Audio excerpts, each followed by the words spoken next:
안녕하세요. 네, 반갑습니다. 목포교회에서 온 최성규 형제입니다. 우리 보성교회 형제 자매님들 이렇게 처음 뵙게 되었습니다. 보성교회도 처음 방문하게 된 것 같습니다. 오늘 귀한 찬송 감사합니다. 먼저 하나님께 함께 기도 올리겠습니다.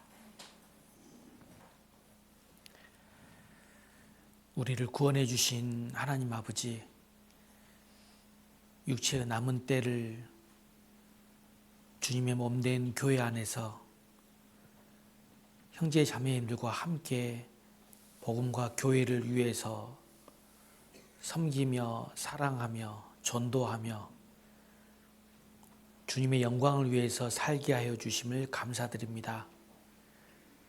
주님 오실 날이 날로 가까이 오고 있음을 성경을 통해서 더욱 배우게 됩니다. 남은 삶을 천국의 소망을 두고 하루하루 감사함으로 살게 하신 주님, 저희들의 삶이 헛되지 않도록 늘 말씀을 통해서, 교제를 통해서 우리의 마음들을 일깨워 주시고 새롭게 하여 주시옵소서. 오늘 보성교회 형제 자매님들 주일 아침 하나님의 말씀 앞에 함께 모였습니다. 혹 우리 가운데에 마음의 어려움과 또 생활의 곤란과 여러 환경과 형편 속에서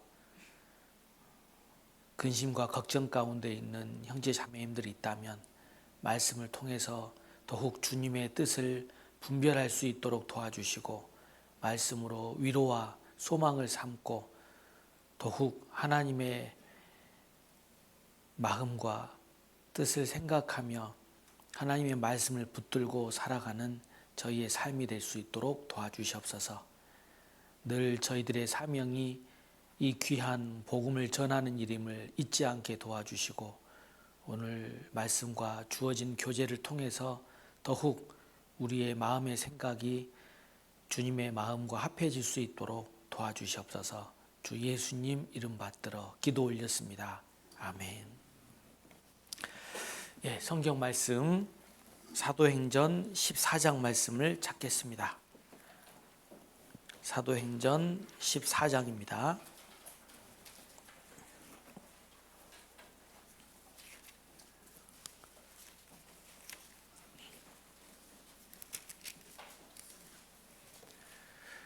오늘 말씀은 하나님의 은혜 부탁하라라는 주제를 가지고 함께 말씀을 상고하도록 하겠습니다.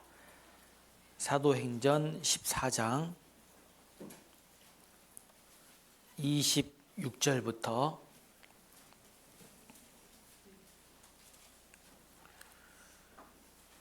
28절까지 말씀입니다. 제가 읽어드리겠습니다. 거기서 배 타고 안디옥에 이르니 이곳은 두 사도의 이룬 그 일을 위하여 전에 하나님의 은혜에 부탁하던 곳이라. 이르러 교회를 모아 하나님이 함께 행하신 모든 일과 이방인들에게 믿음의 문을 여신 것을 고하고 제자들과 함께 오래 있으니라.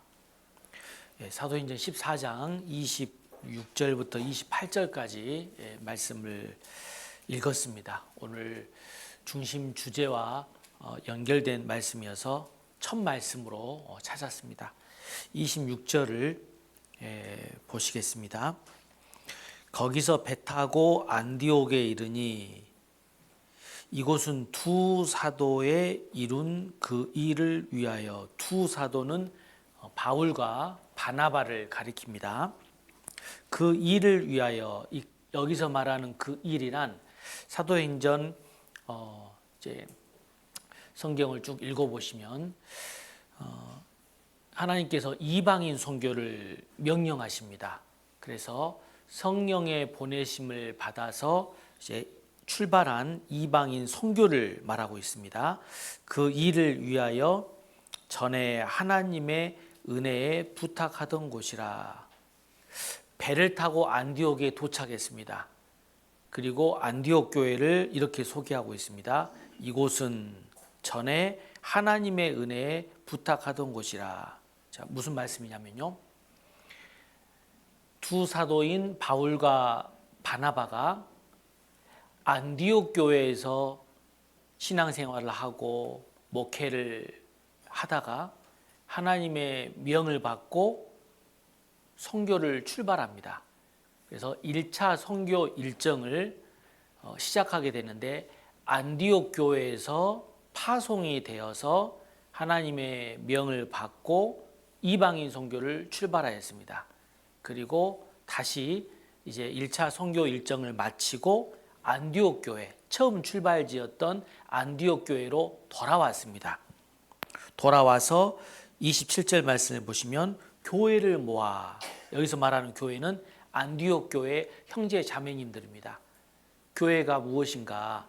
거듭난 성도들, 구원받은 그리스도인들의 무리가 교회인데 안디옥 지역에 있는 구원받은 성도들을 모아서 하나님이 함께 행하신 일, 하나님의 명을 받아서 1차 선교 일정을 잘 다녀왔습니다. 선교 중에 하나님께서 행하신 여러 일들, 역사, 구원의 역사, 복음의 열매, 이런 하나님이 함께 행하신 모든 일과 이방인들에게 믿음의 문을 여신 것을 보고 이방인 선교로 처음 출발을 하였습니다. 그래서 이방인들에게도 하나님께서 이 구원의 복음을 듣게 하시고 복음의 열매를 맺는 믿음의 문을 열어주신 것을 고하고, 26절을 다시 보시면요, 안디옥 교회를 이렇게 소개하고 있습니다. 이곳은 전에 하나님의 은혜에 부탁하던 곳이라. 무슨 의미일까요?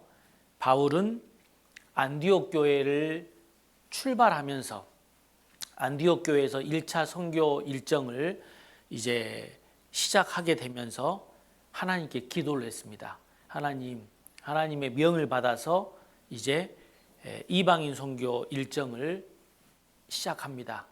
안디옥 교회를 지켜주시고 안디옥 교회 형제 자매님들 신앙을 굳게 해주시고 또 안디옥 지역에 있는 이뤄져 있는 영혼들에게 복음 전하는 일을 계속할 수 있도록 힘을 더해 주시고, 그래서 안디옥 교회를 위해서 기도를 했습니다. 그래서 이렇게 소개하고 있습니다. 안디옥에 이르니, 이곳은 안디옥 교회는 전에 이방인 선교를 출발하면서 하나님의 은혜에 부탁하던 곳이라. 하나님의 은혜에 부탁하면서 선교를 출발했습니다.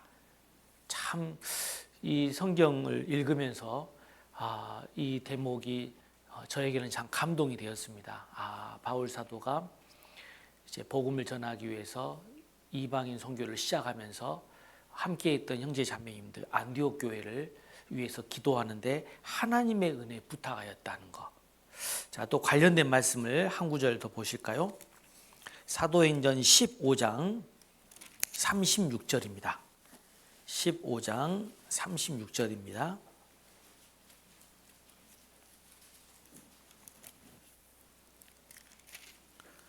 제가 읽어드리겠습니다. 수일 후에 바울이 바나바더러 말하되 우리가 주의 말씀을 전한 각 성으로 다시 가서 형제들이 어떠한가 방문하자. 이제 바울이 바나바에게 우리가 주의 말씀을 전했던 각성, 다시 말하면 1차 선교 여행을 하면서 복음을 전했던 그 성으로 다시 가서 이제 형제들이, 그곳에도 이제 구원받은 형제 자매님들이 있습니다. 교회가 세워졌습니다. 그들이 어떠한가 방문하자. 이렇게 2차 선교 일정을 계획하게 됩니다. 그때 40절 말씀을 보시면 바울은 신라를 택한 후에 형제들에게 주의 은혜에 부탁함을 받고 떠나. 바울은 이제 신라를 동역자로 택하고 2차 선교 일정을 출발을 합니다. 그때 이렇게 40절에 기록되어 있습니다. 형제들에게 주의 은혜에 부탁함을 받고 떠났다. 무슨 의미입니까? 안디옥 교회 형제 자매들이 이제 2차 선교 일정을 계획하고 이제 출발하는 또 바울과 실라를 위해서 하나님의 은혜에 부탁하고 있습니다. 바울 편에서는 하나님의 은혜의 부탁함을 받고 떠났습니다. 누구의 기도를 통해서죠? 안디옥 교회 형제 자매들의 기도를 통해서. 그래서 안디옥 교회 형제 자매들이 이제 2차 선교 일정을 시작하는 바울 일행을 위해서 하나님의 은혜에 부탁했습니다. 자, 한번 이 말씀을 연결시켜 볼까요? 1차 선교 일정을 시작하면서 선교를 떠나면서 바울과 일행들은 남아있는 안디옥 교회 성도들을 생각하면서 하나님의 은혜에 부탁했고, 또 2차 선교 일정을 계획하면서 안디옥 교회 형제 자매들은 2차 선교 일정을 시작하는 바울과 일행을 위해서 하나님의 은혜에 부탁하고 서로가 기도하고 있습니다. 아마 1차 선교 일정 시작할 때에도 서로가 기도해 주었을 겁니다. 하나님의 명을 받아 선교를 시작합니다. 교회를 지켜주시고 도와주십시오. 하나님, 1차 선교 일정을 이제 바울 일행이 출발한다고 합니다. 하나님의 은혜 부탁드립니다. 전도의 문을 열어주시고 가는 곳마다 이 구원의 역사가 나타날 수 있도록, 많은 어려움들이 있겠지만 하나님의 은혜를 힘입어서 복음을 전할 수 있도록 도와주십시오. 이 선교 여정 중에는 많은 어려움들이 따릅니다. 마귀가 하는 일이 무엇입니까? 구원 얻지 못하게 하는 일을 마귀가 하고, 교회가 세워지지 못하게 하는 일을 마귀가 하고 있기 때문에 정말 선교 여정 중에는 많은 어려움들이 있습니다.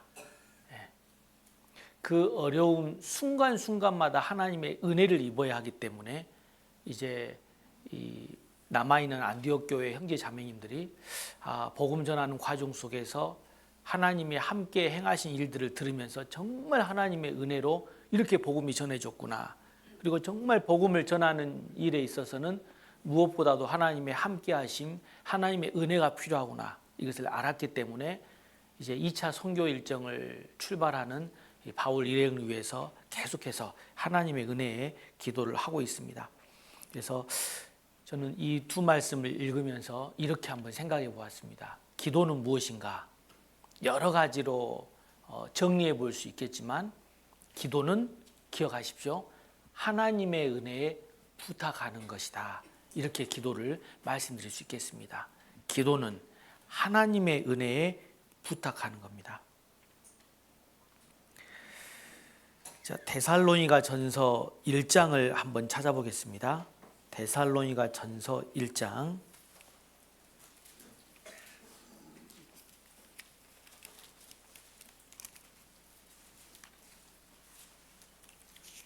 데살로니가 전서 1장입니다. 1장 1절 말씀을 보겠습니다.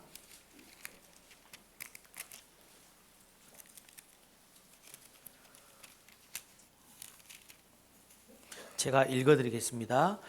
바울과 실루아노와 디모데는 하나님 아버지와 주 예수 그리스도 안에 있는 데살로니가인의 교회에 편지하노니 은혜와 평강이 너희에게 있을지어다.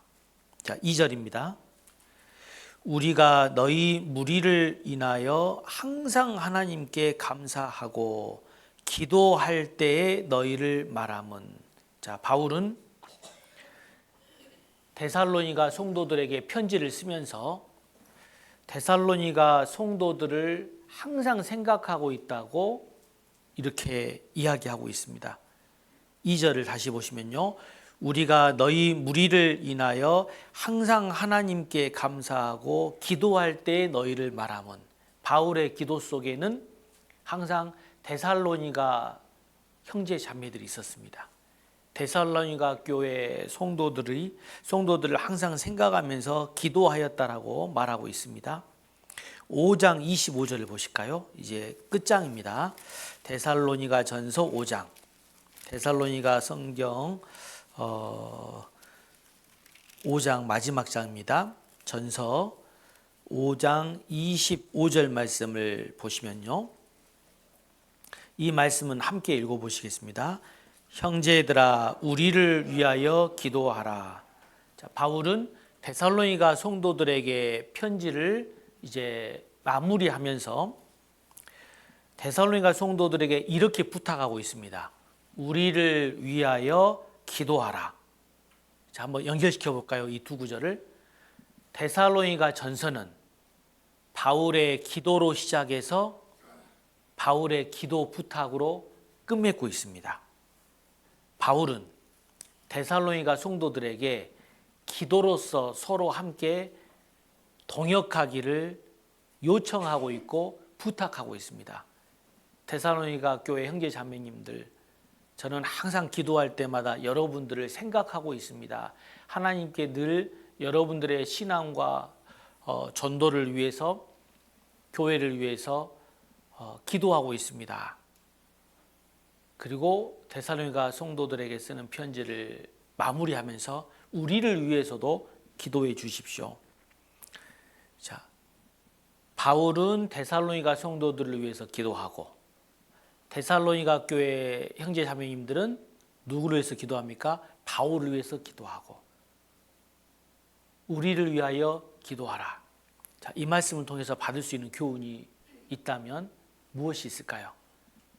우리 보성교회 이윤우 목사님, 하나님께서 이렇게 보내주셔서 이제 보성 지역에서 이제 사역을 하게 되었습니다.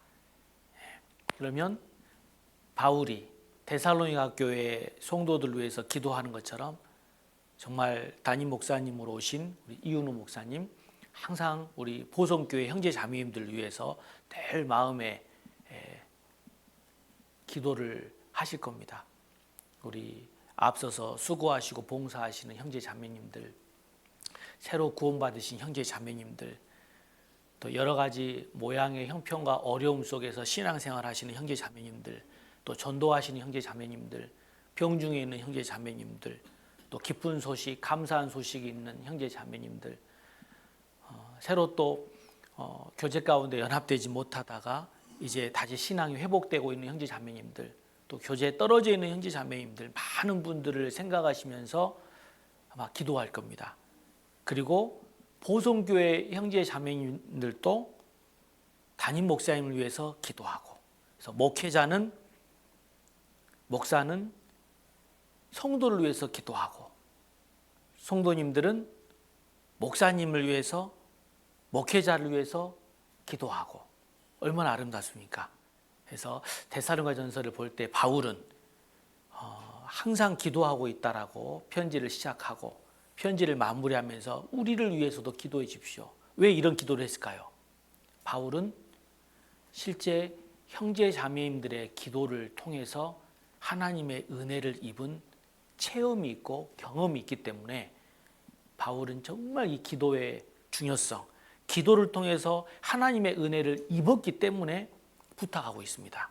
자, 데살로니가 교회가 어떻게 세워졌습니까? 바울이 선교하는 여정 속에서 데살로니가 지역의 전도의 문을 하나님이 열어주셔서 교회가 세워졌습니다.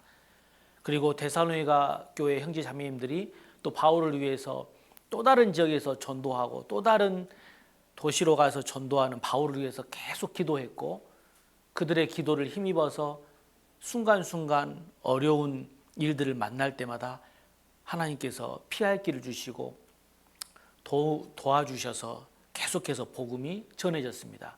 바울은 어려운 일들을 만날 때 하나님의 은혜를 입을 때마다 데살로니가 성도님들이 기도해 주고 계시구나. 어느 지역 어느 도시 형제 자매님들이 기도해 주셨구나. 그리고 다시 만났을 때 저희들이 계속 기도해 있었습니다. 저희들이 기도하고 있었습니다. 이런 소식들을 들을 때마다, 그리고 하나님이 함께 행하신 일들 보고를 또 선교 중에 있었던 여러 가지 은혜로운 소식들을 전할 때마다 기도해 주셨구나. 기도를 통해서 내가 이렇게 우리가 하나님의 은혜를 입었고 복음이 전해졌구나. 그것을 알았기 때문에 정말 기도가 중요하다는 것을 깨달았습니다. 그래서 바울은 우리를 위해서 기도해 달라고 부탁하고 있습니다. 그래서 우리 보성교회도 정말 목사님이 항상 우리 보성교회 형제자매님들 위해서 기도해 주시는 것처럼 우리 보성교회 형제자매님들도 목사님을 위해서, 목사님 가정을 위해서 정말 평안 가운데 온전히 복음과 교회를 위해서 섬길 수 있도록, 그리고 많은 형제자매님들이 우리 보성교회를 통해서 신앙이 세워지고 또 이 지역에 이루어져 있는 많은 영혼들이 보성교회를 통해서 구원받는 역사가 나타날 수 있도록 우리 앞서서 일하시는 임원분들을 위해서도 기도해 주는 그런 교회가 되었으면 좋겠습니다. 그렇게 하실 수 있으시죠? 네, 아마 하고 계실 겁니다. 구역 안에서는 구역장님 또 조장님 임원 맡으신 분들이 구역 성도님들을 위해서 기도하고, 구역 성도님들은 또 하나님께서 또 직분을 주신 앞서서 수고하는 우리 구역장님과 임원 형제 자매님들을 위해서 또 기도하고, 얼마나 아름답습니까? 그래서 그런 교회가 하나님의 은혜가 넘치는 교회가 될 겁니다. 그래서 그리스도인들은 기도하는 자가 돼야 됩니다. 그리고 이 기도의 내용은 영혼의 구원과 또 신앙의 성장, 바로 하나님께 영광이 되는 일이 이 두 가지 아니겠습니까? 그래서 이 일을 위해서 계속해서 기도하는 일이 필요하겠습니다. 그리고 더 나아가서는 우리 보성교회가 또 성장해서 기도의 지경이 넓어지는, 이제 보성 지역을 넘어서서 이제 해외 또 후원교회와 또 연결이 되고, 또 후원교회를 위해서도 또 기도하고, 또 실제 그곳에 또 방문하게 되고, 또 그곳에 있는 또 선교사님이 또 보성교회에 또 방문해서 기도해 주셨던, 또 여러 모양으로 도움을 주셨던 그 은혜를 힘입어서 역사된 또 은혜들을 나누는, 또 이렇게 보성교회가 성장해 간다면 아마 더욱더 복된 교회가 되리라 생각합니다.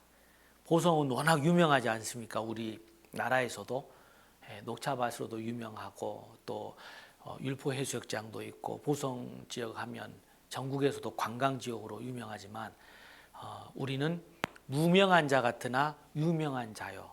그러나 사실 하나님 보시기에는 보성 지역에서 어느 지역이 가장, 어떤 곳이 가장 아름답고 사실 유명한 곳일까요? 보성교회입니다. 보성교회가 없으면 보성 지역은 어둠입니다. 어둠. 소망이 없는 곳입니다. 절망밖에 없는 곳입니다. 보성교회가 있기 때문에 보성 지역에 소망이 있고 행복이 있는 겁니다. 왜냐하면 우리는 가장 큰 행복을 전하기 때문에, 우리는 정말 죽은 소망이 아니라 살아있는 소망을 전하기 때문에. 그래서 이 자리에 계신 우리 은장의 어르신분들도 정말 기도로서, 기도를 통해서 아마 하나님께서 우리 보성교회에 은혜를 베풀어 주실 겁니다. 그래서 아이고, 나는 몸도 불편하고 크게 젊은 사람처럼 봉사하기도 어려운데 내가 무슨 어떤 일을 할 수 있겠나, 이렇게 생각하실 수 있으시겠지만 그렇지 않습니다. 정말 기도할 수 있고, 그리고 이 간절한 기도를 통해서 하나님께서 다른 여러 어떤 경로를 통해서, 모양을 통해서, 다른 사람들을 통해서 그 형제로 하여금, 자매로 하여금, 교회로 하여금 은혜를 있게 합니다. 그래서 우리 삶 속에는 여러 모양의 일들 가운데 하나님의 은혜가 필요합니다. 우리 학생들 같은 경우는 진로를 앞두고, 또 청년들 같은 경우는 또 직업을 앞두고, 결혼을 앞두고, 또 이렇게 신앙생활 하시는 우리 봉사의 어머니 형제 자매님들은 또 사업을 앞두고, 이사를 앞두고, 여러 가지 크고 작은 또 가정의 대소사들, 많은 일들이 있을 겁니다. 복음과 연결시켜서 어떻게 하면 저 영혼 건질 수 있을까? 어떻게 하면 신앙을 굳게 할 수 있을까? 세울 수 있을까? 늘 생각하면서 많은 일들 가운데 무엇보다 하나님의 은혜가 필요합니다. 그래서 기도는 하나님의 은혜에 부탁하는 것이다. 그래서 오늘 설교 주제에 마음 가운데 깊이 새기셨으면 좋겠습니다. 오늘 설교 주제가 무엇인가요? 하나님의 은혜에 부탁하라. 그래서 기도는 하나님의 은혜에 부탁하는 겁니다. 그래서 오늘 이 사도행전 14장과 15장 말씀을 통해서 하나님의 은혜에 부탁하는 것이 기도구나. 그래서 기도할 때마다 하나님의 은혜에 부탁드립니다. 몸은 멀리 떨어져 있지만 하나님, 저 영혼, 우리 자녀, 우리 부모님, 우리 형제 자매 기억해 주시고 하나님의 은혜 부탁드립니다. 꼭 구원받을 수 있도록, 마음이 낮아질 수 있도록, 구원의 말씀 앞에 나올 수 있도록 하나님의 은혜 부탁드립니다. 신앙이 회복될 수 있도록, 구원의 즐거움을 다시 가질 수 있도록 하나님의 은혜 부탁드립니다. 그래서 기도는 하나님의 은혜에 부탁드립니다. 하나님의 은혜 부탁하면 하나님께서 들으시고 가만히 계실까요? 하나님이 분명 들으시고 진실하게 간구하는 모든 자에게 가까이 하신다고 말씀하셨습니다. 진실하게 간구하는 모든 자에게 나의 기도도 하나님이 들으시고 가까이 하시고 은혜를 베푸실 겁니다. 그래서 기도하는 삶이 우리 안에 계속 이어져야 되겠습니다. 야고보서 5장 말씀을 찾겠습니다. 야고보서 5장 16절을 보실까요?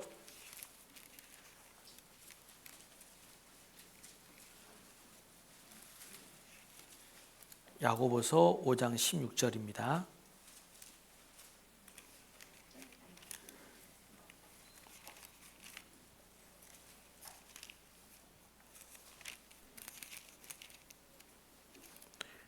제가 읽어드리겠습니다. 이러므로 너희 죄를 서로 고하며 병 낫기를 위하여 서로 기도하라. 함께 읽어보실까요? 의인의 간구는 역사하는 힘이 많으니라. 잘 아시는 말씀이죠. 의인의 간구는 역사하는 힘이 많으니라. 자, 의인의 간구라고 했습니다. 목회자만의 간구가 아니고 직분을 맡은 직분자들만의 기도가 아니고 의인의 간구는, 하나님이 이 세상을 보시는 부류는 두 부류로 나눠질 수 있죠. 의인과 죄인. 죄사함 받은 사람들은 의인이죠. 구원의 복음을 듣지 못하고 아직 죄 용서 받지 못한 사람들은 죄인들입니다. 세상 사람들이 보는 죄인과 의인의 기준과 하나님이 보시는 죄인과 의인의 기준은 다르죠. 세상 사람들은 의로운 일을 하고 착한 선행을 하면 의인이다라고 칭하지만 성경에서 말하는 의인은 구원의 복음을 듣고 죄 용서함 받은 사람을 의인이라고 합니다. 그래서 여기에 기록하기를 의인의 간구는, 바로 의인이 누구인가? 구원받은 성도입니다. 구원받은 형제 자매들의 기도는, 간구는 역사하는 힘이 많으니라. 그런데 아마 여기서 말하는 의인은 단순히 구원받은 형제 자매들 그 이상의 의미를 담고 있을 겁니다. 의인은 무엇으로 말미암아 삽니까? 믿음으로 말미암아 살리라. 믿음이 뒤로 물러가면 하나님께서 저를 기뻐하지 아니하리라 말씀하셨습니다. 의인은 믿음으로 말미암아 살리라. 믿음으로 구원받고 구원받은 이후로도 믿음으로 살아갑니다. 구원받은 이후에 믿음으로 살아간다는 것이 무엇일까요? 역시 믿음은 들음에서 나고, 들음 그리스도의 말씀으로 말씀을 의지하고 말씀을 붙잡고 말씀에 순종하고 말씀대로 살려고 힘쓰고 하나님을 기쁘시게 하기를 힘쓰는 성도들이 하나님이 기뻐하시는 의인일 겁니다. 그래서 여기서 말하는 의인은 구원받은 형제 자매들 그 이상의 의미, 하나님을 기쁘시게 하기를 힘쓰는 성도들, 그 의인들의 간구는 역사하는 힘이 많으니라. 만약에 구원은 받았지만 하나님을 슬프시게 하는, 하나님 앞에 합당치 못한 삶을 살면서 기도한다면 과연 하나님께서 들어주실까? 그러지 않을 겁니다. 먼저 우리의 마음이 하나님 앞에 바르게 되기를 원하실 겁니다. 그래서 의인의 간구는 역사하는 힘이 많으니라. 정말 말씀에 순종하면서 말씀을 의지하면서 하나님을 기쁘시게 하기를 힘써 보십시오. 그러는 가운데 드리는 간구는 역사하는 힘이 많습니다. 그리고 여기 보시면 간구라고 했잖아요. 간구는 대충 형식적으로 하는 기도가 아니라 간절한 기도입니다. 간절한 기도. 그래서 할 수만 있다면 기도의 습관을 만들어서 내가 기도하는 시간은 언제인가, 내가 기도하는 장소는 언제인가. 물론 거리를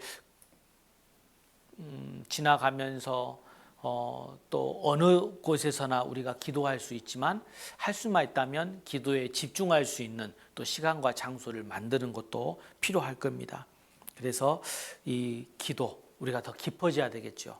그동안 대충 기도하고 형식적으로 기도했다면 마음을 담아서 간절하게. 그래서 의인의 간구는 역사하는 힘이 많으니라. 자, 역사라고 했습니다. 역사. 우리가 역사를 보고 싶지 않습니까? 보성교회 오니까 여호와께서 내게 주신 모든 은혜를 무엇으로 보답할꼬, 이렇게 말씀 구절이 있고, 또 다른 한편에는 내가 죽지 않고 살아서 여호와 행사를 선포하리로다.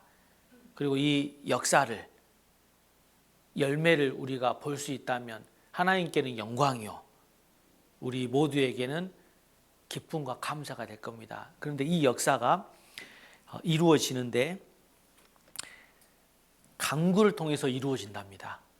의인의 간구는 역사하는 힘이 많으니라. 다시 말하면 어떤 말씀입니까? 기도가 없이는 역사도 없다는 겁니다. 간구가 없이는 역사도 없는 겁니다. 기도를 통해서 역사가 나타나는 거고, 간구를 통해서 역사가 나타나는 겁니다. 그래서 전도의 시작은 기도입니다. 저 영혼을 두고 하나님 어떻게 해야 할까요? 마음을 열어주시고 저에게 지혜를 주시고, 함께 만났을 때 하나님께서 함께 해주셔서 도와주세요. 이 전도의 시작은 기도로 시작합니다. 그리고 계속 기도하면서 전도하는 겁니다. 순간순간 구원받을 때까지, 구원받은 이후로도 계속해서 하나님의 은혜에 부탁하는. 그래서 기도는 하나님의 역사를 이루게 하는 힘입니다. 힘. 역사하는 힘이 많으니라. 무엇에 있습니까? 간구에. 그것도 의인의 간구에. 그래서 이 우리의 간절한 기도는 역사를 이루게 하는 힘이 있습니다. 하나님의 역사를 끌어내는 힘, 하나님의 은혜를 받는 통로, 그것은 기도입니다. 기도. 그래서 이 상황에서 어떻게 해야 할까요? 기도부터 하십시오. 그리고 기도를 계속 하십시오. 이렇게 한번 서로 권해주는 우리 보성교회 형제자매님들 되셨으면 좋겠습니다. 그래서 보성교회 하나님의 역사가 많아지기 위해서는 어떻게 돼야 될까요? 의인이 늘어나야 됩니다. 의인이. 어떤 의인일까요? 구원받고 구원받은 이후로 우리 보성교회 형제자매님들 한 분 한 분 하나님을 기쁘시게 하는 삶으로 나아가야 됩니다. 그러할 때, 의인들이 늘어날 때 역사도 많아집니다. 아직 빈자리가 조금 이렇게 보이지만 이곳 빈자리가 금방 채워질 수 있습니다.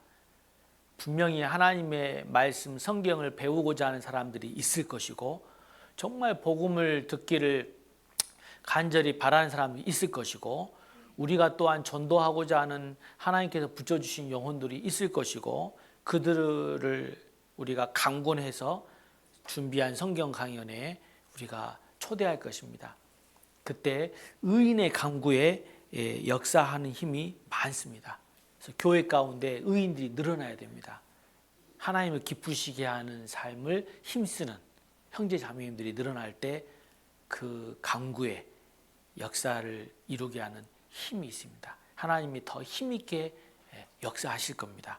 그래서 주일 말씀, 수요 말씀, 구역 모임, 조모임, 또 맡겨진 봉사, 정말 마음을 다해서 우리가 충성하고 또 헌신하기를 힘쓴다면 우리를 통해서 더 많은 역사가 나타날 겁니다. 이 말씀 16절 바로 뒷부분 보시면요, 이렇게 기록되어 있습니다. 17절을 보시면 엘리야는 우리와 성정이 같은 사람이로되 저가 비 오지 않기를 간절히 기도한 즉 3년 6개월 동안 땅에 비가 아니오고. 엘리야는, 자, 갑자기 엘리야가 등장합니다. 무슨 의미일까요? 의인의 간구는 역사하는 힘이 많으니라 라고 기록되었는데, 그 의인의 간구를 통해서 나타난 역사, 그 신뢰 중에 한 신뢰를 들어서 설명합니다. 의인의 신뢰로, 능력 있는 기도의 신뢰로 많은 인물 가운데 엘리야의 기도를 들어서 이제 설명합니다. 의인의 기도를 통해서 하나님이 참으로 능력을 베푸셨는가, 그 사례를 엘리야를 통해서 설명하고 있습니다. 그래서 17절 말씀이 이어지는 말씀입니다. 그래서 이 야고보서를 기록한 이 야고보는 이 구약 성경을 쭉 묵상했던 사람 같습니다. 구약 성경을 묵상하는 가운데 정말 엘리야를 통해서 하나님께서 이렇게 역사하셨구나. 엘리야는 의인이었구나. 그리고 이 야고보는 예수님의 이 생애 속에서 이제 마리아의 아들로 육신적인 동생으로서의 가족 관계를 가졌습니다. 사도는 아니었지만 예루살렘 교회의 목회자로서 이제 남은 삶을 살게 됩니다. 예루살렘 교회 목회자였으니까 얼마나 많은 형제 자매들을 섬겼겠습니까? 그리고 형편과 사정들을 보았겠습니까? 그때 많은 앞서서 형제 자매들이 기도해주고 또 도움을 주고 많은 형제 자매님들이 간절히 기도해서 나타난 하나님의 은혜와 역사들을 보았을 겁니다. 그래서 흩어져 있는 형제 자매들을 위해서 이렇게 편지하고 있습니다. 의인의 간구는 역사하는 힘이 많습니다. 어떠한 형제 자매님들이 힘들어하고 또 마음 가운데 낙심을 하고 어려운 환경 가운데 있다면 기도해 주십시오. 그리고 그 형편에 있는 형제 자매들도 기도하시면서 계속해서 먼저 그의 나라와 의를 구하는 삶을 살아가십시오. 의인의 간구에는 역사하는 힘이 많습니다. 실제 보아왔기 때문에, 실제 경험했기 때문에 이렇게 편지를 할 수 있는 겁니다. 그래서 먼저 엘리야를 통해서 이 의인의 간구는 역사하는 힘이 많다는 것을 확신했고, 그래서 이 성경을 통해서 묵상하고 배운다는 것은 참 중요합니다. 하나님이 이렇게 역사하셨구나. 확신을 주고 소망을 줍니다. 그래서 엘리야는 우리와 성정이 같은 사람이로되 이렇게 기록되어 있습니다. 엘리야는 우리 사람처럼 우리와 같은 성정을 가지고 있었죠. 낙심하였고 두려워했고. 자, 그런데 이 엘리야는 하나님께 간절히 기도했다라고 기록하고 있습니다. 정말 때때로 너무 피곤하고 고단하고 그러할지라도 끝까지 기도하는 가운데 하나님의 은혜와 능력을 끌어낼 수 있습니다. 엘리야도 이 연약한 정말 성정을 가진 사람이었지만 간절히 기도하는 가운데 하나님의 은혜를 받았는데요. 여기에 이렇게 기록되어 있습니다. 17절 보시면 간절히 기도한즉 3년 6개월 동안 땅에 비가 아니 오고 18절 다시 기도한즉 간절히 기도한즉 이 말씀이 강조되어 있는데, 자, 왜 하나님께서 엘리야의 기도에 응답해 주셨을까요? 간절히 기도했기 때문에. 그러나 단순히 간절히 기도했다는 것만으로 하나님이 엘리야의 기도를 들어주신 건 아닙니다. 왜냐하면 간절함은 중요하지만 더욱 중요한 것이 있다면 무엇일까요? 무엇 때문에 간절해졌느냐가 중요합니다. 예를 들어서 내 뜻을 가지고 내가 원하는 것을 가지고 간절히 기도할 수 있습니다. 그럼 하나님이 들어주실까요? 그렇지 않습니다. 하나님의 뜻을 가지고 하나님의 영광을 위해서 간절히 기도할 때에 하나님이 들어주십니다. 그래서 우리 각자가 기도할 때 간절한 기도 제목들이 있을 수 있는데 그 간절한 기도 제목이 누구를 위한 것인가? 하나님의 영광을 위한 것일 때 하나님이 들어주십니다. 하나님의 마음에 합한 기도가 될 때에 하나님이 그 기도에 응답해 주시고 도와주십니다. 내가 원하는 거 나의 영광이 아니라 하나님 저 영혼 꼭 건짐 받을 수 있도록 구원받을 수 있도록 도와주십시오. 저 영혼 신앙이 회복될 수 있도록 도와주십시오. 그래서 무엇 때문에 간절히 잤느냐, 누구를 위해서 간절히 기도하고 있느냐, 여기에 이 기도의 은혜와 능력이 달려 있습니다. 사도행전 9장을 한번 보시겠습니다. 사도행전 9장.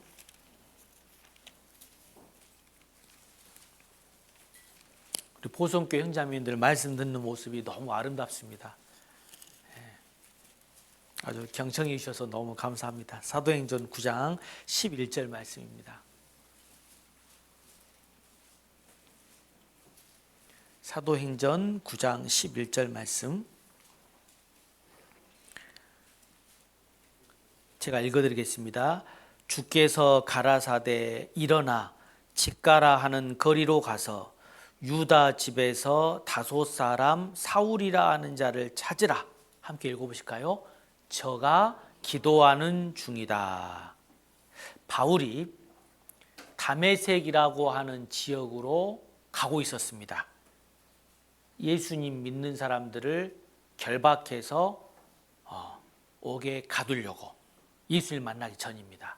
그때 이제 다메섹 올라가는 그 길 여정에서 예수님을 만나게 되고 눈이 멀어버렸습니다.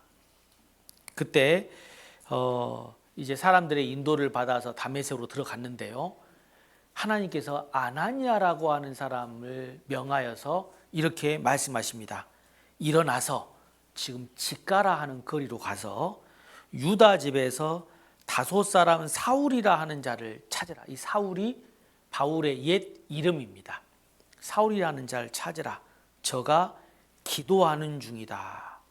이 말씀을 통해서 이렇게 한번 묵상을 해봤습니다. 하나님은 어느 지역에 누가 사는지 무엇을 하는지 다 아시는구나.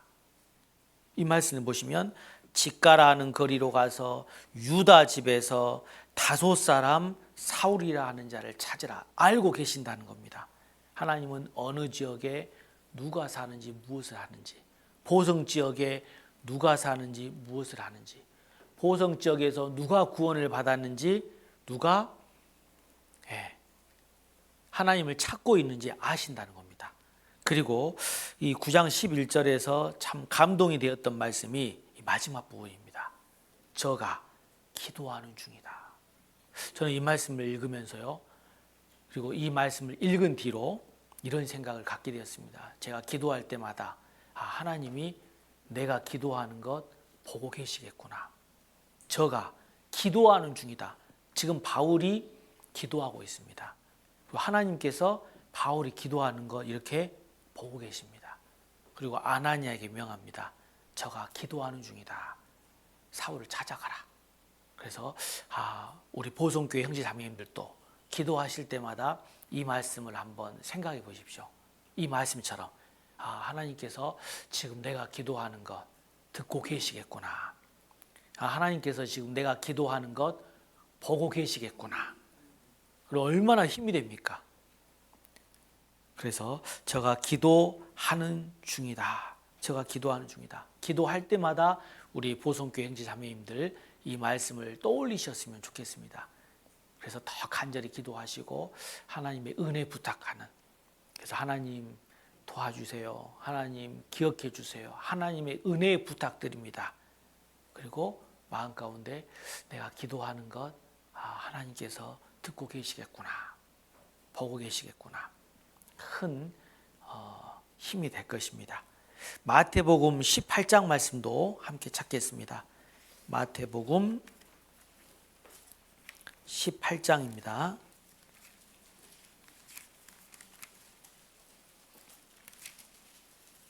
마태복음 18장 20절 말씀을 찾겠습니다. 마태복음 18장 20절입니다. 잘 아시는 말씀인데요.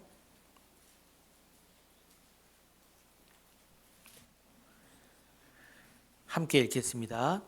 두세 사람이 내 이름으로 모인 곳에는 나도 그들 중에 있느니라. 잘 아시는 말씀이죠. 이 말씀에서 이 문구에 한번 주목을 해 보실까요? 이 단어에 모인 곳, 모인 곳입니다. 두세 사람이 내 이름으로 모인 곳에는 나도 그들 중에 있느니라. 그래서 하나님께서 모인 곳을 아십니다. 하나님께서 모인 사람들을 아십니다. 모인 곳. 특별히 오늘 주일 아침 보성 지역에서 구원받은 형제 자매님들이 모인 곳을 아십니다. 이곳을 사모해야 됩니다. 보성 지역에 우리 보성 교회가 있다는 거. 이곳에 누가 모여 있는가? 모여 있는 사람들을 하나님께서 아십니다. 두세 사람이 누구일까요? 구원받은 형제 자매님들. 두세 사람이 내 이름으로 모인 곳. 이 모인 곳에. 그래서 편안하게 신앙생활을 하고 싶다. 집에서 이렇게 TV로 말씀 들으면 안 되나. 이런 생각을 가질 수도 있겠지만 믿는 자들이 다 함께 있어. 성경은 믿는 자들이 다 함께 있다는 것이 얼마나 아름다운 것인지를 말씀하고 있습니다. 그리고 모인 곳, 두세 사람이 말씀 듣기 위해서, 교제하기 위해서, 봉사하기 위해서 이 모인 곳, 이 모인 곳을 주님이 아시고 또 보십니다.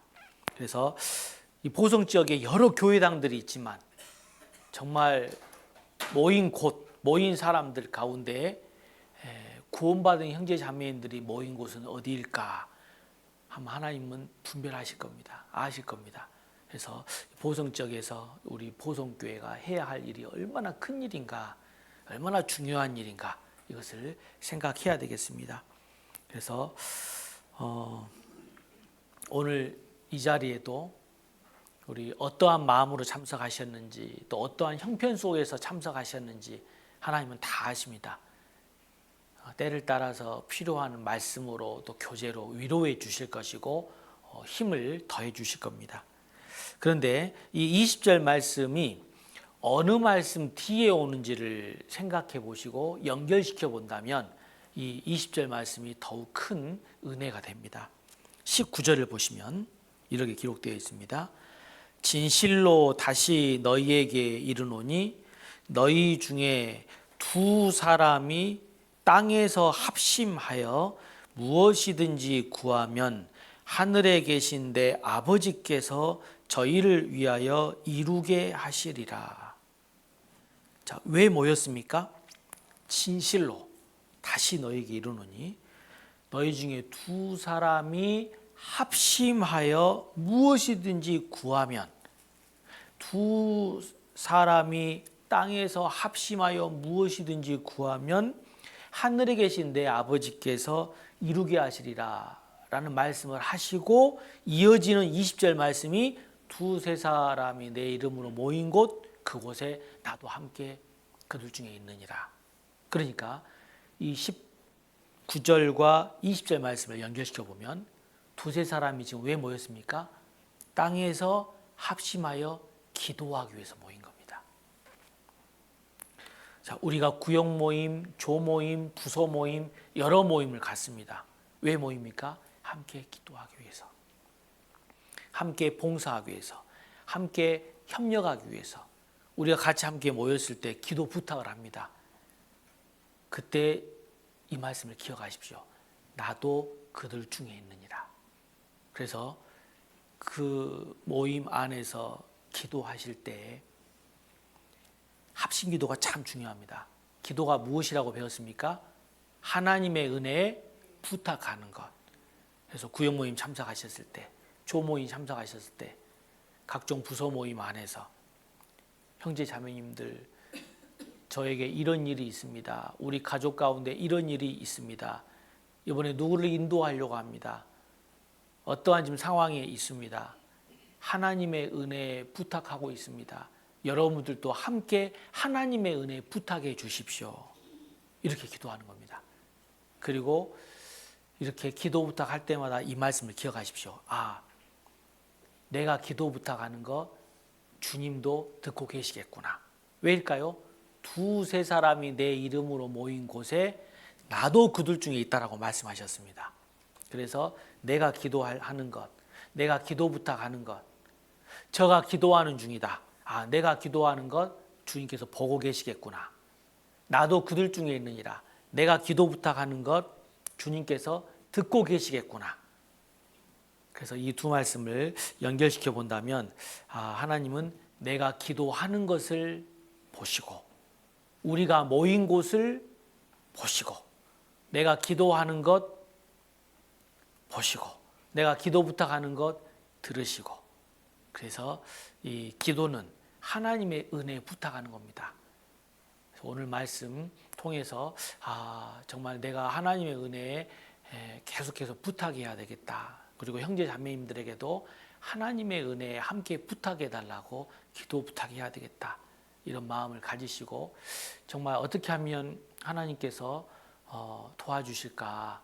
의인의 강구는 역사하는 힘이 많다라고 배웠기 때문에 더욱 하나님을 기쁘시게 하는 삶을 살아야지. 이런 마음을 가지셨으면 합니다.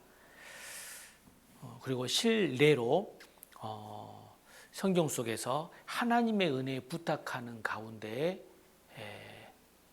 은혜를 입었던 한 사례를 우리 창세기 19장을 통해서 한번 살펴보겠습니다. 창세기 19장 16절입니다.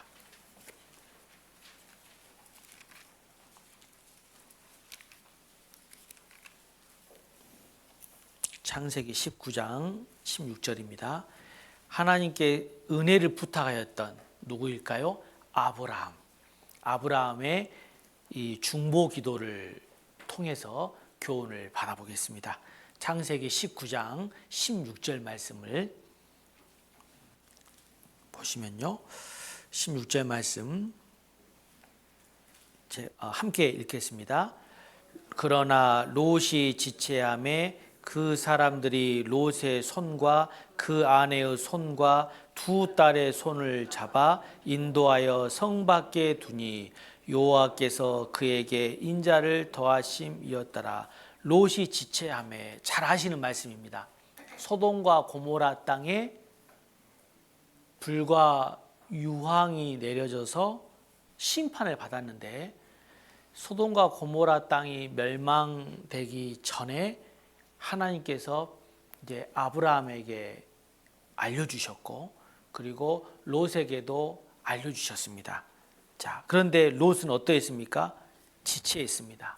지체했다는 것은 롯이 머뭇거렸다는 것이고 이 롯이 머뭇거렸던 이유는 그만큼 세상을 사랑했기 때문에 세상이 롯의 마음을 강하게 붙잡고 있습니다.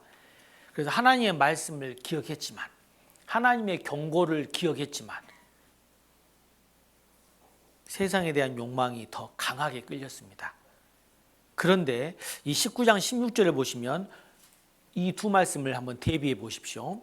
롯이 지체함에 그리고 마지막 부분을 보시면 여호와께서 그에게 인자를 더하심이었더라. 자, 롯이 머뭇거렸고 지체했는데 그럼에도 불구하고 하나님께서 롯에게 인자를 더하셨다라고 기록하고 있습니다. 어떻게 하나님께서 이렇게 은혜를 베푸실 수 있었을까? 롯은 머뭇거렸고 지체했고 그런데 그럼에도 불구하고 하나님께서는 롯에게 인자를 더하셨습니다. 그 이유는 잘 아시는 것처럼 아브라함의 중보 기도를 기억하셨기 때문입니다. 자, 29절을 보실까요? 19장 창세기 19장 29절 말씀 29절 말씀 제가 읽어드리겠습니다. 하나님이 들의 성들을 멸하실 때 곧 롯에 거하는 성을 엎으실 때에 아브라함을 생각하사 롯을 그 엎으시는 중에서 내어 보내셨더라. 하나님이 누구를 생각하사입니까? 아브라함을 생각하사. 하나님이 아브라함을 생각하사. 자, 여기서 말하는 생각하사라는 말씀은 어떤 의미를 담고 있냐면요. 잠깐 생각하다 그 뜻이 아니고 항상 늘 마음에 두고 기억하다 이런 의미를 가지고 있습니다. 항상 늘 마음에 두고 기억하다. 그래서 아브라함은 평소에도 롯의 가족을 위해서 계속 기도했다는 것을 알 수 있습니다. 그래서 평소에 롯의 가족을 위해서 아브라함이 늘 기도에 힘썼기 때문에 하나님이 롯이 거하는 그 땅을 심판하시기 전에 아브라함을 생각하사 롯에게 인자를 더하셨습니다. 그래서 하나님께 우리가 은혜를 부탁할 때 하나님께서 인자를 더해 주십니다. 하나님, 저 영혼 아직도 마음이 강팍합니다. 하나님, 저 영혼 아직도 마음이 완고합니다. 하나님, 저 영혼 아직도 마음이 흔들립니다. 여호와께 은혜를 구하면, 계속해서 기도하면 아브라함을 생각하사 인자를 더해 주셨던 것처럼 하나님께서 내가 기도하는 그 영혼에게 필요한 은혜를 더해 주십니다.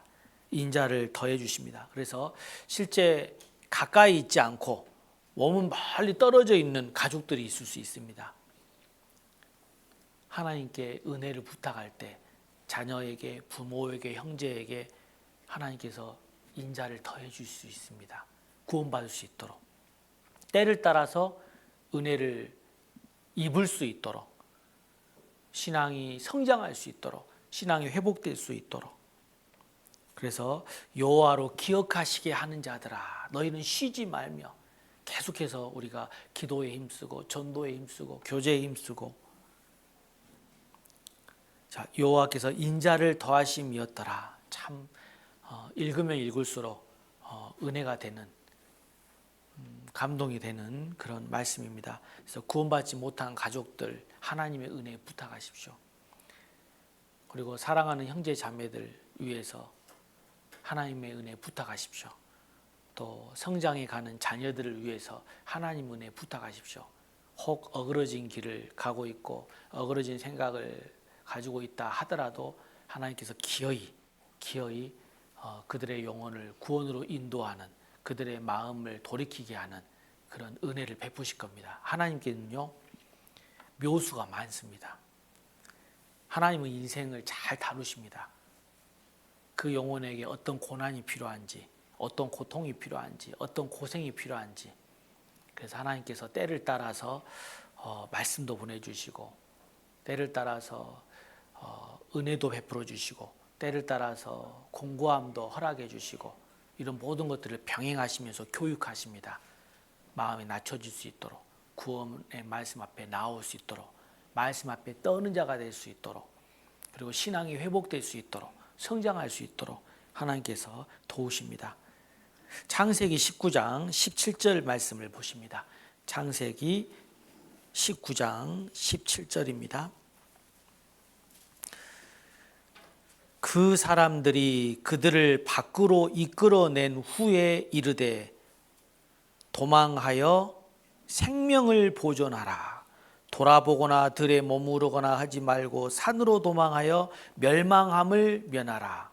이렇게 명령하였습니다. 이것은 우리에게 무엇을 교훈해 주고 있을까요? 이 19장 17절 말씀에서 이 말씀들에 한번 주목을 해보겠습니다. 생명을 보존하라.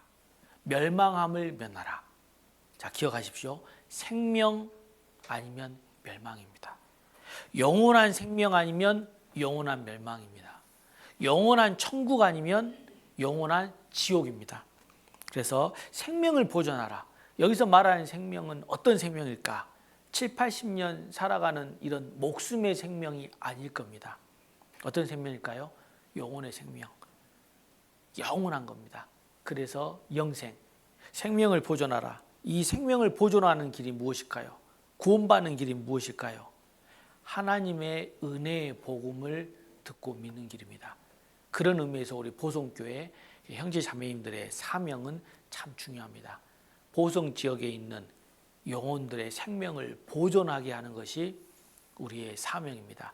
영원한 생명 이룰 수 있도록 바로 복음 전도. 그래서 생명을 보존하라. 이것은 명령입니다. 전도하라, 전파하라. 이건 명령입니다. 생명의 복음, 생명의 말씀을 전할 때 그들이 멸망을 면할 수 있습니다. 죽음 뒤에 끝이 아닙니다. 심판이 있고 지옥 형벌이 주어졌습니다.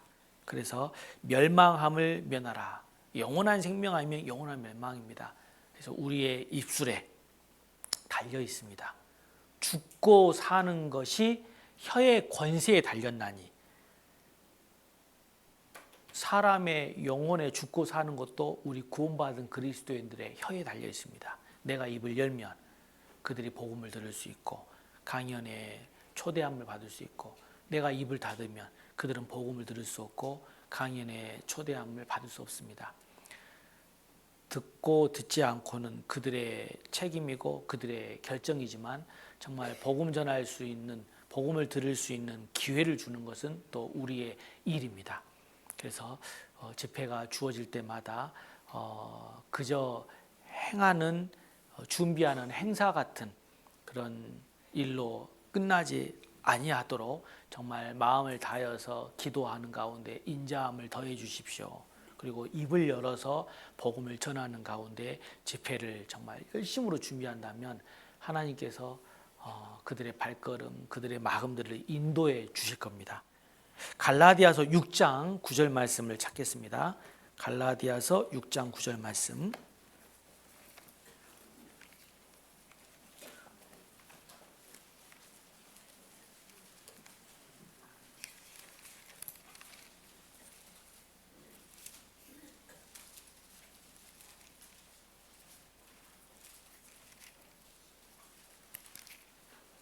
갈라디아서 6장 9절입니다. 잘 하시는 말씀인데요.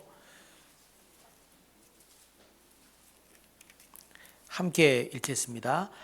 우리가 선을 행하되 낙심하지 말지니 피곤하지 아니하면 때가 이름에 거두리라. 선을 행하되, 선을 행하는 것이 하나님의 뜻입니다. 선을 행하는 것에 관심을 갖지 않는 것이 하나님 앞에 악한 겁니다. 선을 행하는 것은 하나님의 명령입니다. 선을 행하는 일에 게으르는 것이 하나님 앞에 하나님의 마음을 슬프게 하는 겁니다. 그렇다면 무엇이 선인가? 영혼을 구원하는 일이 하나님 앞에 아름다운 선입니다. 영혼을 세워가는 것이 하나님 앞에 아름다운 선입니다. 그래서 이 선을 행하는 것에 관심을 갖지 않는 것, 이것이 악이고, 선을 행하는 일에 열심을 내지 않는 것도 하나님 보시기에는 악입니다. 그래서 하나님 앞에 하나님 보시는 가장 아름다운 선은 무엇인가? 바로 영혼 건지는 일, 복음 전하는 일, 영혼을 세우는 일, 믿음을 굳게 하는 일. 그 다음 말씀 보시면 낙심하지 말지니 피곤하지 아니하면, 이 말씀이 이어집니다. 선을 행하되, 이 말씀 뒤에 나오는 것이 낙심하지 말지니 피곤하지 아니하면, 무슨 말씀일까요? 선을 행할 때 따라오는 두 가지의 어려움들이 있으니, 그것은 무엇일까요? 위험이 있으니, 그것은 첫 번째는 낙심, 두 번째는 피곤. 심령의 낙심, 몸의 피곤. 우리가 전도 집회를 앞두고 열심히 전도합니다.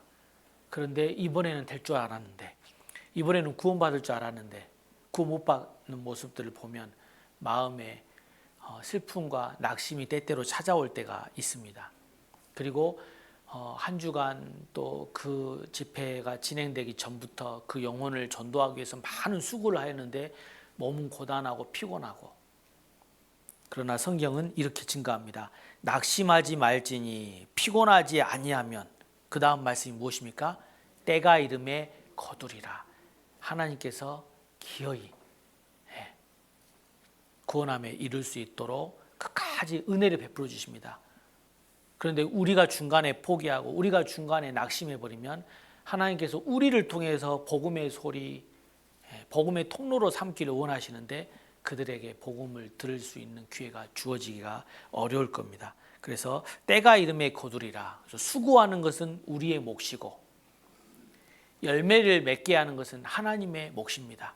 그래서 우리가 함께 정말 눈물을 흘리면서 씨를 뿌리지만 기쁨으로 거두는 날이 올 것이다라고 약속해 주셨기 때문에, 그런 마음으로 우리가 끝까지 선을 행하되 낙심하지 않고, 또 피곤함에도 불구하고 함께 마음을 모아서 격려하면서 위로하면서 협력한다면 때가 이르렀을 때 거두게 하는 그런 역사를 보게 하실 겁니다.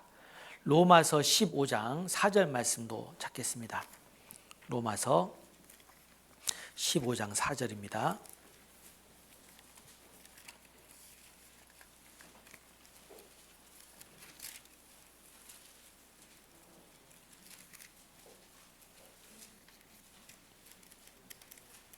로마서 15장 4절 말씀 찾으셨으면 같이 읽겠습니다. 무엇이든지 전에 기록한 바는 우리의 교훈을 위하여 기록된 것이니 우리로 하여금 인내로 또는 성경의 안위로 소망을 가지게 함이니라. 무엇이든지 전에 기록한 바는 무엇을 가리킬까요? 구약 성경입니다. 그리고 우리의 교훈을 위하여 기록되었다. 그래서 구약 성경은 오늘 현재를 살아가는 나와 연결되어 있습니다. 오늘 지금 살아가고 있는 우리 형제 자매님들과 연결되어 있습니다. 그래서 교훈을 위하여 구약 성경에는 신앙 교훈이 담겨 있습니다. 자, 기억하실 것은 무엇이든지 전에 기록한 바는 우리의 교훈을 위하여 기록된 것이니 전에 기록한 바. 그러면 창세기 19장을 통해서 아브라함의 중보 기도를 우리가 살펴보았습니다. 자, 생각해 보십시오. 아브라함을 생각하셨던 하나님은 지금도 살아계십니다. 롯에게 인자를 더하셨던 하나님은 지금도 살아계십니다. 그래서 전에 기록한 바는 우리의 교훈을 위하여 기록되었다. 왜 창세기 19장에 아브라함을 생각하셨다는 말씀을 기록해 두셨을까? 하나님은 우리의 중보 기도를 들으신다는 겁니다. 왜 하나님께서 인자함을 더하셨다는 말씀을 기록하셨을까요?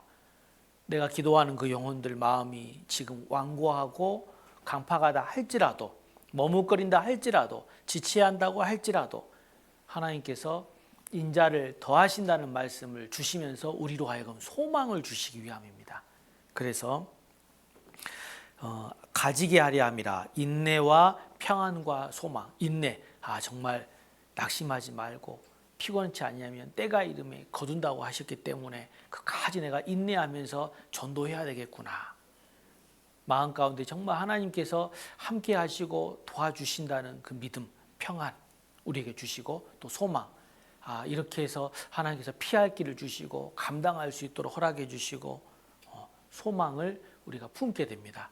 그래서 구약 성경에 대한 설교를 들으시거나 또 성경을 읽으시면서 사건 속에서 그냥 이런 일이 있었구나 하고 지나갈 것이 아니고요. 그러한 말씀 속에서 교훈이 무엇일까? 구원에 대한 교훈, 신앙생활에 대한 교훈, 이런 말씀들을 연결시켜 보면서 왜 나로 하여금 이 말씀을 듣게 하셨을까? 그래서 말씀이 곤란 중에 위로가 되고 힘이 됩니다. 그래서 늘 말씀을 가까이 하시고 말씀을 중심으로 해서 삶을 살아가시기를 권해 드립니다. 그리고 말씀 한 구절 또 찾겠습니다. 베드로 전서 5장 말씀을 찾겠습니다. 베드로 전서 5장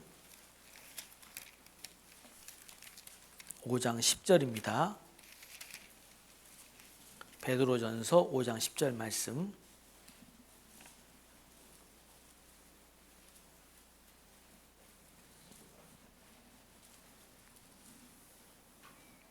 함께 읽겠습니다.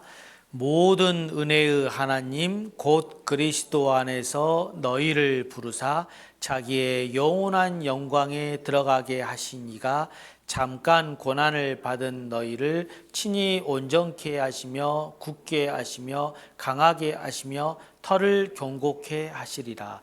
모든 은혜의 하나님, 기억하십시오. 은혜의 근원은 하나님이십니다. 모든 은혜입니다. 내가 필요로 하는 그 은혜를 하나님이 가지고 계십니다. 모든 은혜의 하나님께. 또 다음 말씀을 보실까요? 히브리서 4장 말씀입니다. 히브리서 4장 16절입니다. 히브리서 4장 16절.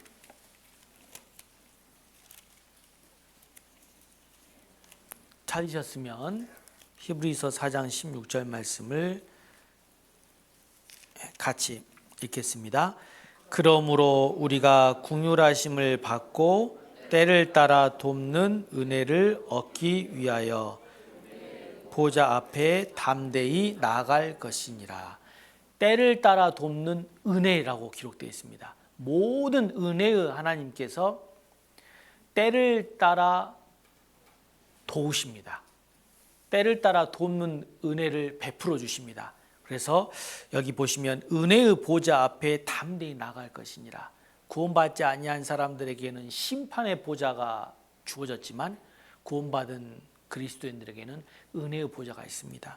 왜 담대히 나아가라고 말씀하실까요? 하나님은 구원받은 성도의 기도를 연락하시고 들으십니다.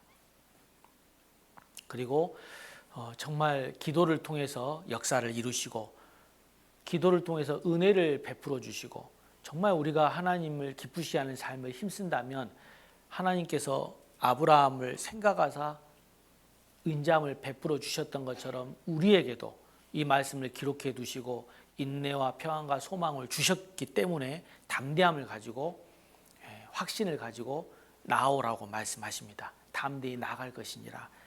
때를 따라 돕는 은혜를 얻기 위하여.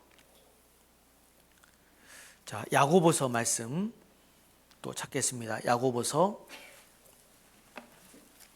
5장 13절입니다. 야고보서 5장 13절. 야고보서 5장 13절.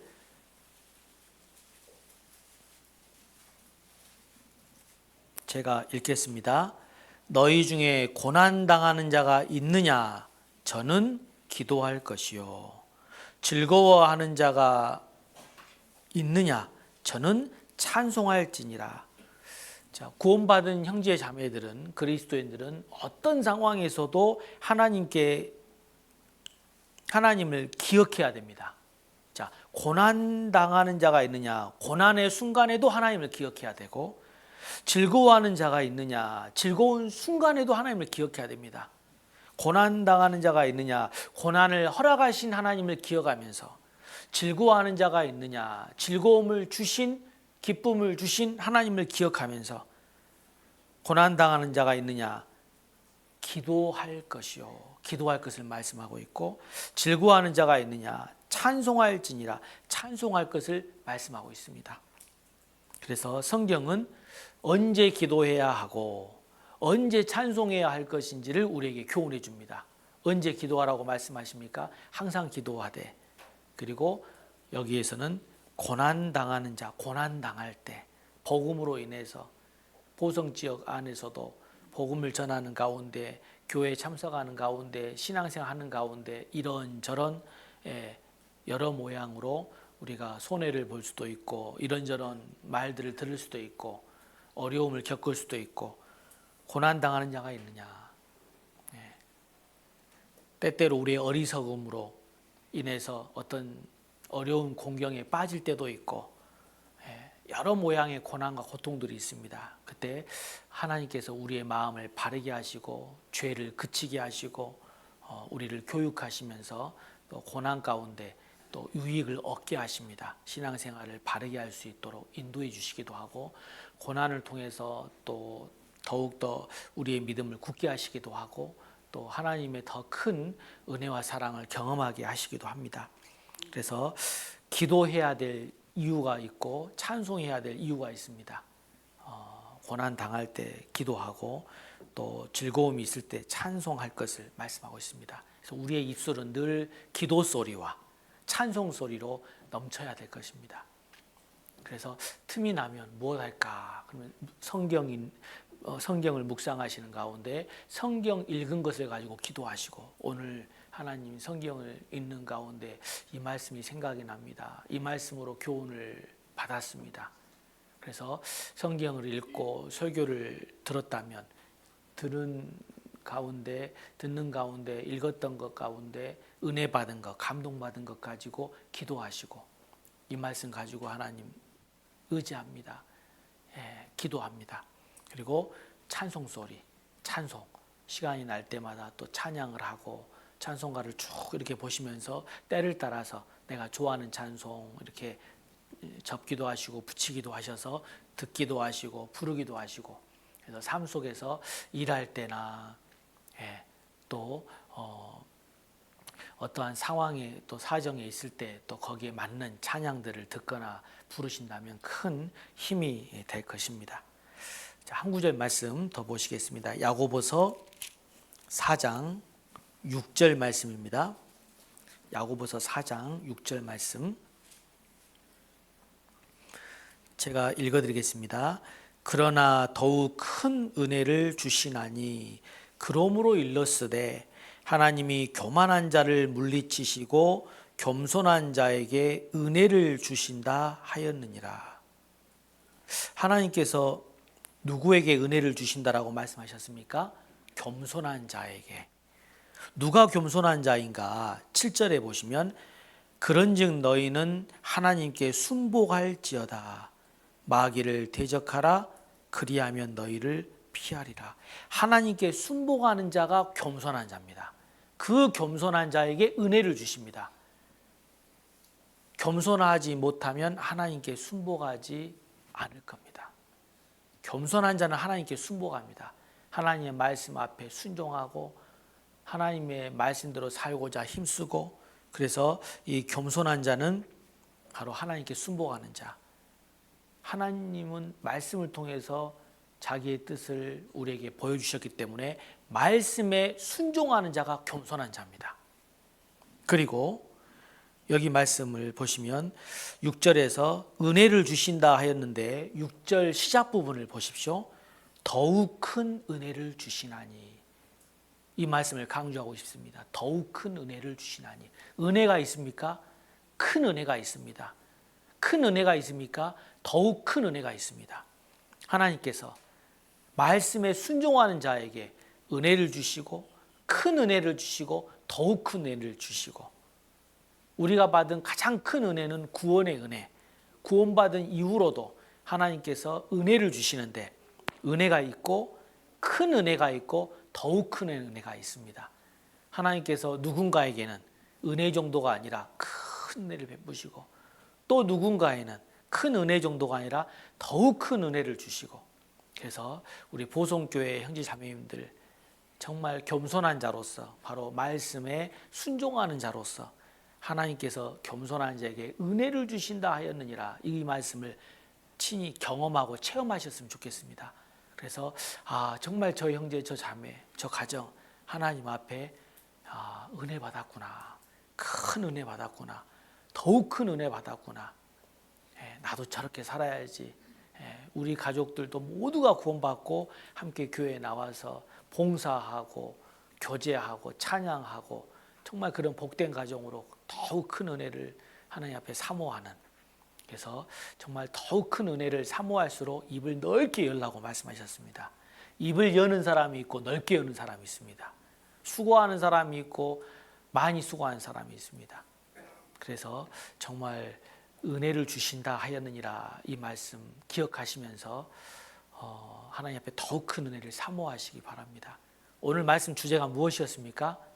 하나님의 은혜 부탁하라. 기도는 하나님의 은혜에 부탁하는 것이고, 정말 이 은혜를 입기 위해서 우리가 의인의 강구, 의인된 삶, 하나님을 기쁘시게 하기를 힘쓰는 삶을 살아야 할 것이며, 오늘 마지막 말씀, 이 은혜를 주신다 하였느니라. 그래서 말씀에 순종하는 자에게 은혜를 주시는데 더욱 큰 은혜를 주신다라고 약속하셨습니다. 그래서 주님 오시는 그 날까지, 또 천국에 들어가는 그 날까지 정말 하나님의 은혜 부탁하면서 하나님의 은혜를 입으면서 정말 행복하게 감사함이 넘치는 신앙생활하는 우리 보성교회 형제 자매님들 되셨으면 좋겠습니다. 오늘 이렇게 말씀으로 같이 교제할 수 있도록 허락해 주신 하나님께 감사를 드립니다. 같이 기도하시겠습니다. 하나님 감사합니다.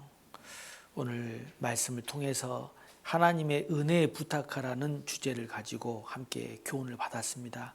우리 삶 가운데 여러 모양의 은혜가 필요합니다.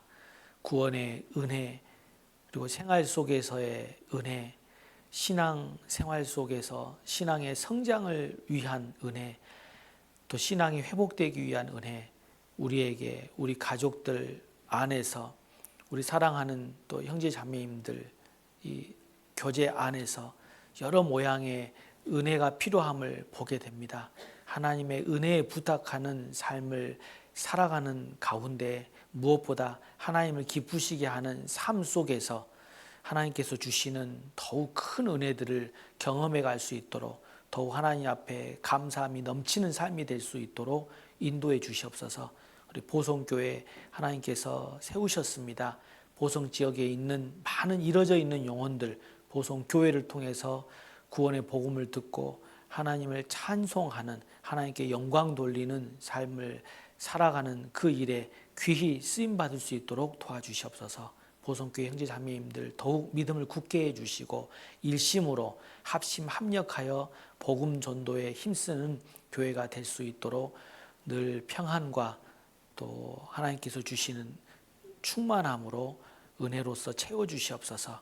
모든 것 주님께 감사드리며 우리의 나머지 모든 삶을 하나님의 은혜에 부탁드립니다. 주 예수님 이름 받들어 기도 올렸습니다. 아멘.